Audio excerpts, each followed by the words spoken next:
এই দেশের যে আইন আছে এই আইনে রামিসার, আসিয়ার, তানিয়ার বিচার হবে না।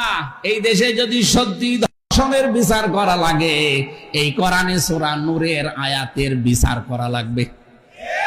এই আয়াতটা সংসদে কার্যকর করে দেন, বাংলাদেশের যুবকদের ধর্ষণ তো দূরের কথা, স্বপ্ন দোষ বন্ধ হয়ে যাবে। এর আগে ওয়াজ মাহফিল, তাফসীর মাহফিল না, সংসদে গলাবাজি করা না, কোন মঞ্চ বক্তব্য বিবৃতি দেওয়া না, মানববন্ধন করা না, এটা জীবনও বন্ধ হবে না যদি শরীয়তের আইন বাংলাদেশে কায়েম করা না যায়।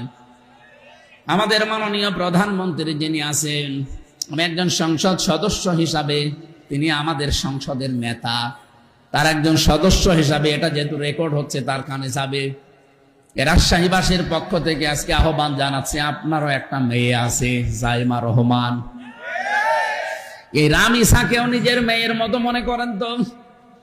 এই রামিসার জায়গায় যদি আপনার মেয়েটা হতো, বাংলাদেশ কি হয়ে যেত এতক্ষণ? বলেন না কেন, কি হয়েছে তো আপনি বলেন। দর্শক কোথায় থাকতো, নিয়ে এসে কি করে ফেলতেন, আমার মনে হয় তারা 14 টুকরো করে ফেলতেন। আপনি তো বাবা, আমিও তো, আমার 3টা মেয়ে আছে।